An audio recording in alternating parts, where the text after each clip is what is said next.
ان کو یہ thread alert جاری کر دیا گیا ہے کہ ابھی بھی پاکستان میں جو دہشت گرد ہیں ان کے سلیپر سیلز موجود ہیں. کیا کرنا چاہیے ہمیں, اور خاص طور پہ سی پیک کو سیکیور کرنے کے لیے پاکستان کی اسٹریٹجی کیا ہونی چاہیے, ان دہشت گردوں کے جو سلیپر سیلز ہیں ان کو تباہ کرنے کے لیے آگے کاروائیاں کیا ہونی چاہیے, اسی پر ہم بات کریں گے. ہم پینلسٹ ہمارے ساتھ موجود ہیں, ہمارے مہمان ہمارے ساتھ موجود ہیں. مجھے جوائن کر رہے ہیں بریگیڈ حارث عباس صاحب, ان کو ہم ویلکم کہیں گے. حارث صاحب بہت شکریہ آپ کے وقت کا. اور ہمارے ساتھ موجود ہیں سابق سفیر ڈاکٹر جمیل احمد خان صاحب, ان سے بھی ہم بات کریں گے. جمیل صاحب آپ کے بھی وقت کا بہت شکریہ. جمیل صاحب, سفارتی سطح پر پاکستان کی کوششیں کس طریقے سے ہونی چاہیے, خاص طور پہ جب ہمیں معلوم ہے کہ انڈیا بار بار دہشت گردی کرتا ہے پاکستان میں, پھر وہ افغانستان کی بھی سرزمین استعمال کرتا ہے, ایران سے بھی دہشت گردی ہوتی ہے, ادھر کی بھی ہمیں ثبوت ملتے ہیں. اب ثبوت بھی ہمارے پاس ہیں, حتیٰ کہ بینک اکاؤنٹس کی رسیدیں بھی ہم نے فراہم کی, ہمارے پاس ساری ڈیٹیلز موجود ہیں. اس کے باوجود کہاں کوئی کمی یا کوتاہی ہے کہ ہم اس معاملے کو اس طریقے سے اٹھا نہیں پاتے دنیا کے سامنے؟ یہ اتنا بڑا معاملہ ہے کہ اس وقت ہمارے جو فارن آفس ہے, جس مقصد کے لیے اسٹرکچر کی گئی تھی, کام اس سے بہت زیادہ بڑھ گیا ہے. فارن آفس کے پاس وہ ذرائع اور وہ معاملات نہیں. میں آتا ہوں اس بات پر تھوڑی سی مزید تفصیل پہ. پہلے تو آپ کے سامنے کچھ انڈیکیٹرز میں رکھتا ہوں کہ اس وقت جیو پولیٹیکل اور جیو اسٹریٹجک تناظر کیا ہے دنیا کا, اور خاص طور پہ اس قصے کا. دوسرا انڈیکیٹر میں آپ کے سامنے رکھتا ہوں کہ آخر وجہ کیا ہے کہ کیوں سی پیک کے پیچھے پڑے ہوئے ہیں. ظاہر ہم سب اس پہ ڈسکس کر چکے ہیں, اور میں آپ کو 2 لائن میں بتا بھی دیتا ہوں اور پھر آگے چلتا ہوں. 2 لائنوں میں یہ بتانا چاہتا ہوں کہ سی پیک یا کہ چائنا کو کنٹین کرنا جب سے جو بائیڈن آئے, اس سے پہلے شروع ہوا تھا, لیکن جو بائیڈن کے آنے کے بعد یہ نمبر 1 پریورٹی فارن پالیسی کی یو ایس کی ہے کہ چائنا کو کنٹین کرنا ہے. چائنا کو کنٹین کرنے کے لیے باقی چیزوں کے علاوہ سب سے اہمیت کے حامل سی پیک ہے. کیوں ہے کہ جو مال برداری ہوتی ہے چائنا کی, یعنی چائنا کی سافٹ بیلی ہے, یعنی کہ چائنا جس خطرناک طریقے سے مطلب جس کو چائنا کے لیے خطرات پیدا کیے جا سکتی ہیں پیسیفک اوشن میں, انڈو پیسیفک اوشن میں, تو اس کو سے نبرداز نہ ہونے کے لیے اگر سی پیک بن گیا, اسٹریٹجک ویلیو بتا رہا ہوں, معاشی اس کی تو جو ویلیو ہے معاشی معاملات میں بریگیڈ صاحب نے تبصرہ کر دیا, ملکی لحاظ سے, میں انٹرنیشنل لحاظ سے کر دوں گا. لیکن جو اس کا اس وقت 6 ہفتے لگتے ہیں کسی چیز کو اس خطے سے یعنی گلف ایریا سے چائنا میں پہنچنے کے لیے, جب سی پیک بن جائے گا تو صرف وہ ٹوٹل 5 دن میں پہنچ جائے گا. 16,000 کلومیٹر کا ناٹیکل مائل کا سمندری سفر ہے جو کہ تقریباً 6 ہفتوں میں کور ہوتا ہے. جب یہ سی پیک بن جائے گا پورا, اور ابھی بھی مال برداری شروع ہو گئی ہے, تو اس کے بعد یہ صرف 7 دن کا رستہ رہ جائے گا. اب اگر امریکہ کی یہ فارن پالیسی کا پہلا حصہ ہے کہ چائنا کو کنٹین کرنا ہے, یعنی کہ اس کو ان کے لحاظ سے چائنا کو اس طرح نہیں آگے بڑھنے دینا ہے, اور اس کی کمزوری جس میں کہ وہ پہلے ہی نیوکلیئر سب میرین آسٹریلیا کو دے کے اوکاس کا ایگریمنٹ کر کے چائنا کو ایک خطرے کی جھنڈی دکھا چکے ہیں, اور چائنا نے اس پر ریئیکٹ کیا ہے. تو ایک سائڈ پہ جب وہ ہے تو اس وجہ سے بلوچستان میں بھی کیا ہو رہا ہے, پاکستان میں انڈیا کیا کر رہا ہے. انڈیا اسٹرنگ آف لائنز کا حصہ ہے. انڈیا ڈیفنس کوآپریشن کے تقریباً 3 بہت اہم ایگریمنٹ امریکہ سے سائن کر چکا ہے. امریکہ کے ایلائز اور امریکہ مل کے چائنا کو جو ہے ذرا قابو کرنا چاہتے ہیں, یعنی کہ کنٹین کرنا چاہتے ہیں. تو ایسی صورت میں پاکستان کے اوپر تو یہ ملمہ گر رہا ہے. اب آپ نے پوچھا کہ ڈپلومیٹکلی کیا کیا جائے.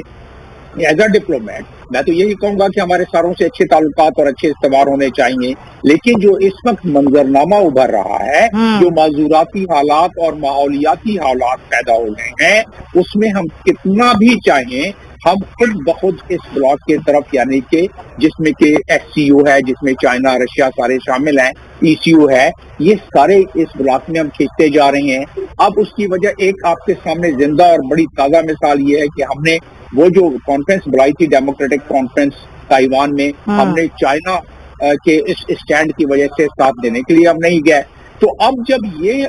اس کے پرائم منسٹر گئے ہیں چائنا میں, یہ 2008 کے بعد پہلی دفعہ, دوسری دفعہ یہ اولمپکس ہو رہی ہے. اولمپکس تو ظاہر ہے اس کی اہمیت ایک اپنی جگہ پر, اس کی پیرلل جو ڈپلومیسی ہوتی ہے اس میں, وہ خاص طور پہ اس منظرنامے میں جو میں نے آپ کو بیان کیا, اس میں یہ اس وقت یہ بہت ہی اہمیت کے حامل ہو گئی. کیوں؟ اس میں پوٹن بھی آ رہے ہیں, اس میں باقی SCO کے سربراہان کے علاوہ دنیا کے بہت سارے سربراہان آ رہے ہیں، بعض سمے امریکہ کے جنہوں نے بائیکاٹ کیا اور اس کے الائز نے بائیکاٹ کیا، لیکن ایتھلیٹس پھر بھی بھیج رہے ہیں۔ اب پرابلم جو امبیرسنگ پرابلم ہے، جو کہ چائنا نے پہلے ہی وارن کر دیا ہے تمام ایتھلیٹس کو کہ اگر کسی نے وہاں اسپیچ کرنی شروع کی اور جو کہ چائنا کے خلاف ہوگی، چائنا کے قانون کے خلاف ہوگی، تو ان ایتھلیٹس کے خلاف بھی قانونی کارروائی کی جائے گی۔ ٹھیک ہے، میں آتی ہوں دورہ چین پہ، کیونکہ مجھے آپ سے تفصیلی بات کرنی ہے۔ یہ ساری چیزیں ہمارے سامنے ہیں اور ایک سچویشن کلیئر ہے، لیکن اس کے اور بھی پہلو ہیں جن پہ بات کرنا بہت ضروری ہے۔ لیکن ابھی فی الحال جو ہم بلوچستان کی صورتحال کی بات کر رہے ہیں، تو بلوچستان کی جو جغرافیائی جو حقیقت ہے اس کو سمجھنا بڑا ضروری ہے کہ جہاں جہاں سلیپر سیلز قائم ہو سکتے ہیں، اور ظاہر یہ باتیں تمام پتہ ہوتی ہیں،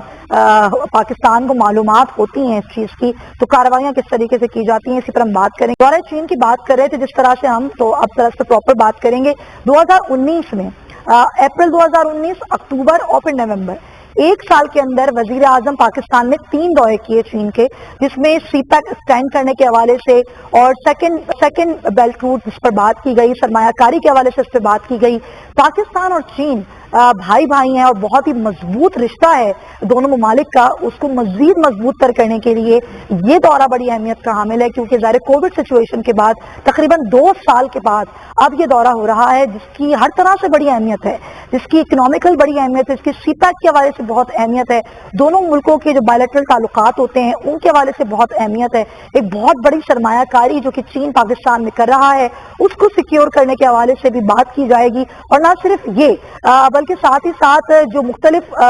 صورتحال ہے خطے کی، اس پر بھی اس میں بات کی جائے گی۔ ونٹر اولمپکس میں شرکت ہوگی، بڑا امپورٹنٹ یہ دورہ، اور اس میں جو انڈیا کی نظریں ہیں وہ گڑی ہوئی ہیں اس دورے پر، اور جو اپوزیشن رہنما ہیں راہل گاندھی، ان کا بیان بھی سامنے آیا، اور وہ یہ کہہ رہے ہیں کہ بھارت آئسولیشن میں چلا گیا ہے اپنی حرکتوں کی وجہ سے، اور جو یہ بھارت کا رویہ ہے خاص طور پہ BJP کا، اس کی وجہ سے بھارت آئسولیشن میں گیا ہے، اور پاکستان اور چائنا مزید قریب آ رہے ہیں۔ بظاہر جب نظریں گڑی ہوتی ہیں تو اس پر پھر کارروائیاں بھی اس طرح کی ہوتی ہیں۔ جمیل صاحب، اس طرح سے ہم پہلے بات کر رہے تھے کہ دورہ بڑی اہمیت کا ہے، لیکن اس تمام تر تناظر میں جو ایک وائڈ اینگل پر اس چیز کو دیکھنا ہے کہ گوادر میں جو دہشت گردانہ کارروائیاں پچھلے دنوں ہوئیں، پھر چائنیز کانوائے کو جو دہشت گردی کا نشانہ بنایا گیا، پاکستان ان چیزوں کو کس طریقے سے اوور کم کرے گا، سی پیک کے حوالے سے کتنی بہتر طریقے سے بات ہوگی، سرمایہ کاری کے حوالے سے کس طرح بہتر بات ہوگی،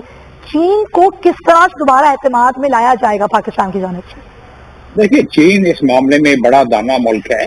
اس کی اپنی فارن پالیسی بڑی مربوط اور بڑی سٹل قسم کی ہے، بڑی مضبوط قسم کی ہے۔ چین کی انٹیلیجنس بہت اچھی ہے، انہیں پتہ ہے کہ اس کے محرکات کیا ہیں۔ ہاں، چین کو اگر ہم سے کوئی شکایت ہو سکتی ہے تو وہ یہ ہو سکتی ہے کہ ہمارے دیے ہوئے حالات میں، مثال کے طور پر ہمارے 20 نکاتی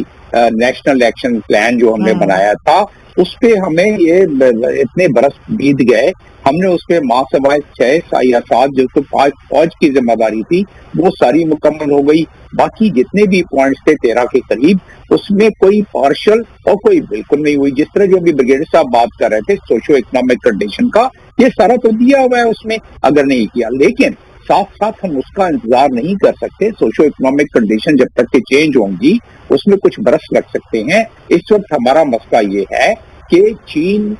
گو کہ اس کو پتا ہے، لیکن چین اتنے زیادہ نقصانات کا متحمل نہیں ہو سکتا۔ ہم نے چین کو گارنٹی دی ہے کہ ہم انہیں سیکیورٹی پرووائڈ کریں گے، ہمارا ان سے معاہدہ ہے کہ ہم اسے سیکیورٹی پرووائڈ کریں گے، تو اس لحاظ سے ہماری اپنی کاؤنٹر انٹیلیجنس یقیناً ہمیں مزید اس کو سارے اداروں کو ملا کے، سویلین اداروں کو ملا کے، اور جو وہاں کے لوگ ہیں they are hide and years of وہ یہ سمجھتے بھی ہیں، اور آپ کو اس پر مزید بھی کام کرنا ہوگا۔ جمیل صاحب بہت شکریہ۔